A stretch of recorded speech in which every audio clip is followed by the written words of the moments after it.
It's Friday afternoon, and we got more to cover around the NFL. On Monday, I gave you my top 3 sleeper teams in the NFL. Well, today I want to go over the Las Vegas Raiders, Kirk Cousins, and the Chicago Bears quarterback battle. So, are you ready to get your fix? Well, let's start with the Las Vegas Raiders. Now, this is going to be a very interesting year for the Raiders as they just left the place that they called home for 46 years, Oakland, California. They were played there from 1960 to 1982, where they then moved to LA until 1995, and they've been playing in Oakland ever since then. So, a lot of history there. They have the black hole and all that stuff. But this is a very interesting move of a franchise because the Raiders culture was built in Oakland, like I just said. When you think of the Raiders, you think mean. You think the black hole. These guys are brutes. That's what you think. This was all built in Oakland. Okay, this is the Oakland fan base. This is something you just can't get rid of. Oakland has such a strong fan base that moving to Las Vegas is almost kind of a money-hungry move, I feel like. It's pointless, in my opinion. You got to stay in Oakland. It's kind of like when San Diego Chargers decided, enough with San Diego, let's go to Los Angeles. Just, in my opinion, dumb. However, Las Vegas, I think, is going to be a good place for the Raiders, as now they can bring in a whole new fan base, okay, and possibly bring in more revenue. With being in Vegas, being by like all the gambling and stuff, they're not going to have a set fan base. I feel like they're going to be more scattered now throughout the United States because it's more of a tourist destination. And another thing, have you seen their stadium? That's another reason they're going to bring in revenue. They call this I think it was the Death Star. This is absolutely incredible. Absolutely incredible. And I can guarantee that fans from across the world, like I said, are going to come to experience Allegiant Stadium. So, it's so clean and just gives that look like that makes you want to say, I got to go see that. I got to touch it. I got to soak it in.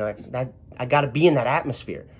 So, I can't wait to watch the Raiders play in this stadium. Now, this will be John Gruden's third season coaching the Raiders. He did coach them previously a while ago. But, his first season back with the Raiders, he led them to 4-12. Didn't look too sharp.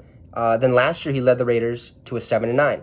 So he's improving the record, but that is also due to, getting younger, better players with really good draft picks. They haven't been too good. So that 4-12 season, they got a really good draft pick. That 9-7 season last year, they ended up getting another good draft pick.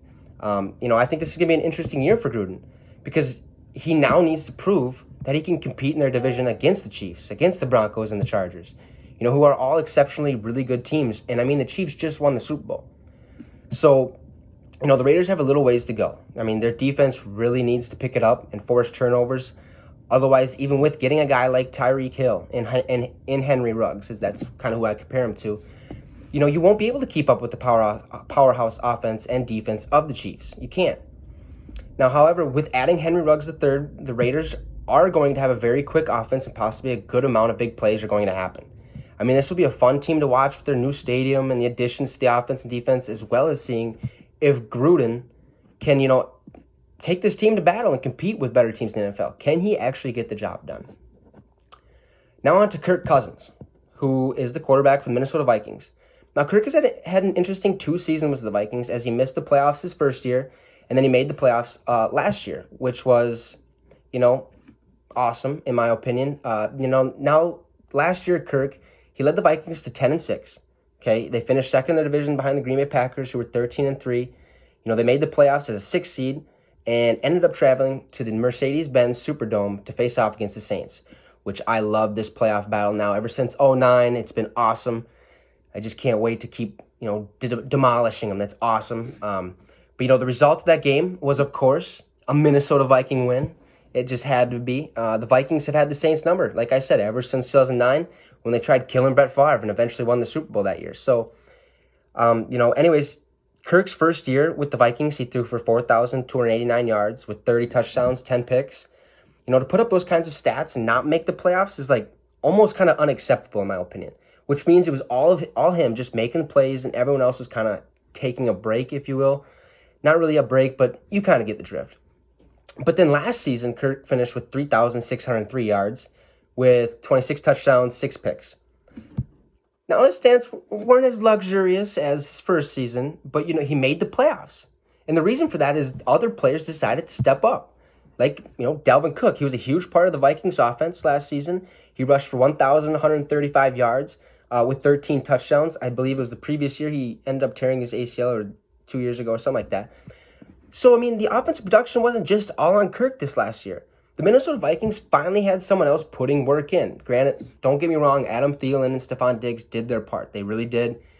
But it just wasn't enough, as you will. You know, in my eye, Kirk is a top 15 quarterback in this league. There's only 32 teams, so, I mean, it's obvious he has to be in the top 15. He puts up consistent numbers year in and year out, just like he did in Washington, okay? Yeah, he can't really go and get the job done completely, but he still does it.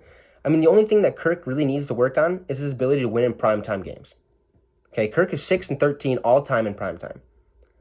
I mean, this just cannot happen. It can't happen, especially if you are to be considered a franchise quarterback. Okay, if you can't win in a primetime game, how are you supposed to win in the playoffs, let alone go to win a Super Bowl? How can you win a Super Bowl if you can't win a primetime game? That's the biggest primetime game of them all. So you got to buckle down. You got to win. And this is where it starts. I believe Vikings have 2 primetime games this year, and he needs to win them both. There's no ifs, ands, or buts. He needs it. He needs to make sure his record goes from 6-13 to 8-13 in primetime.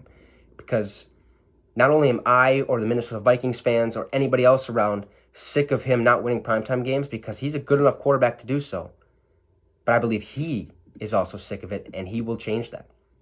Now, I feel Kirk is more of a stat chaser recently. When he came to the Vikings, it's been kind of going downhill on that stat chasing kind of area, like he did with Washington. I felt like when he was in Washington, he really didn't have the pieces, so he was just, buckling down, getting his stats, throwing 4,000 here, 4,000 there. So, I mean, don't get me wrong. I like Kirk. I think he can change things and become a better quarterback in those primetime games, like I mentioned. If he or the Vikings ever want to go far in the playoffs and possibly make the Super Bowl, then, like I said, Kirk needs to buckle up and start winning more. He needs to start winning more, period. No ifs, ands, or buts.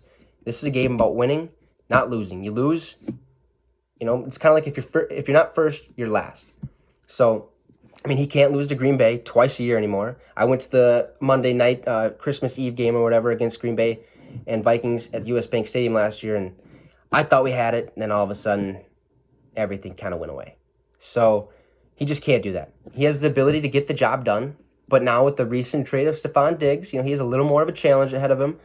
Granted, he got Justin Jefferson, but who knows what he's going to be like. I mean, it could be like another Laquan Treadwell, and I'm hoping that's not what happens, but it very well could be that way. Now, he's going to be just fine. Kirk's going to be just fine, and that's why I got the Minnesota Vikings finishing 11-5, tied with the Packers. But I still have them winning the division, being that I have them winning more division games. So this is going to be a big test for Kirk. I mean, he just signed that extension. I think it was 2 more years, $60 million. Can you get it done? You better start winning primetime games, because if you can't, you're not going to be a Minnesota Viking for much longer. You have to be able to put the work in to win those games, regardless of who you're playing. I don't care if you're playing the Chiefs. I don't care if you're playing the Ravens. Anybody. Now the powerhouse Tampa Bay Buccaneers with Tom Brady, like I have back there on the wall. You just got to get it done, okay? Finally, I want to switch gears to talk about the Chicago Bears quarterback battle, which is between Nick Foles and Mitchell Trubisky. Now, the Bears decided to draft Mitch with the 2nd overall pick in the first round of the 2017 draft.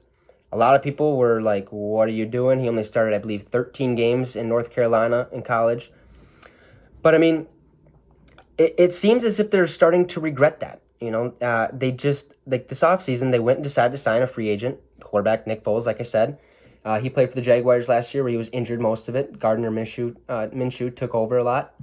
And by the way, Nick Foles also won a Super Bowl. He won the Eagles their very first Super Bowl ever. So, I mean, Nick is very capable of coming into almost any system and being that starting quarterback. He's probably a way better backup, but he's almost too good to be a backup, if you know what I mean. I mean, this is going to be a very interesting battle. I've been hearing that the head coach, Matt Nagy, is going to split time evenly between Nick and Mitch during the preseason, which is completely understandable. I mean, I would do the same thing. I mean, if you have 2 quarterbacks that can easily start but are too good to be a backup, you gotta give him even playing time. Whether that's Mitch starts the first and second quarter and then Nick Foles finishes out, or you go Mitch first, Nick second, Mitch third, Nick fourth. But that could throw off your groove a little bit. So it's going to be interesting to see what they do in this preseason, how they split that time, or if it was just, a rumor that doesn't make it, that won't ever happen, and they already know who their starting guy is, and they're just going to roll with it. My gut feeling, though, is they're going to roll with Mitch Trubisky because of how high he was drafted, and, they don't want to be wrong on that selection. So they're going to roll with it until he screws up. I mean, if I were the coach at this moment for the Bears, knowing nothing of what these two are going to do and how they're going to perform, because they can both perform similar, I would roll with Nick Foles. Okay, I haven't really seen much of Mitchell Trubisky. This is just me kind of putting it out there that I would go with Nick Foles and show Mitch that, hey, this is a business, okay? I mean, if you can't do your job, we can replace you, and I think that'll put enough fire in his pants and get him going in practice. I mean, he could win the starting job if you just tell him, hey, Nick's the starting guy. Okay, well, how mad would you be if you were the starter for so many years? Now this guy comes in and takes your job. I mean, this quarterback battle is going to be, it could very well last the entire season. There's been battles like that before.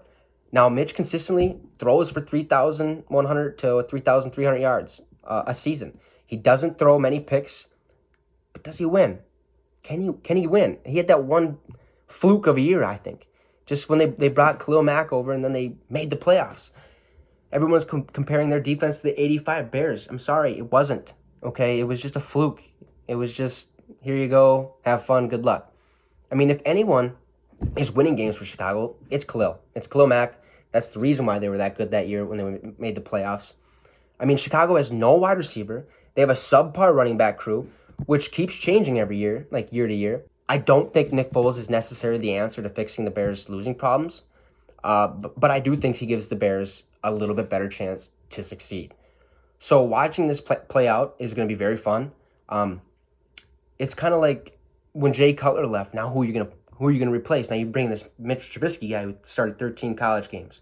Well, wait a minute. He's not really doing his job. So let's go get Nick Foles, who was hurt all of last year, but won a Super Bowl for the Eagles. Well, we can roll the dice with him, can't we? So it's going to be very fun to watch. It's going to be interesting to watch. I'd roll with either one. You got to go with either one because they're both too good to be a backup, and they both could start and put up really good numbers. Well, that's going to end our discussion today. Thanks for stopping by, and you just got your fix with the Wicks.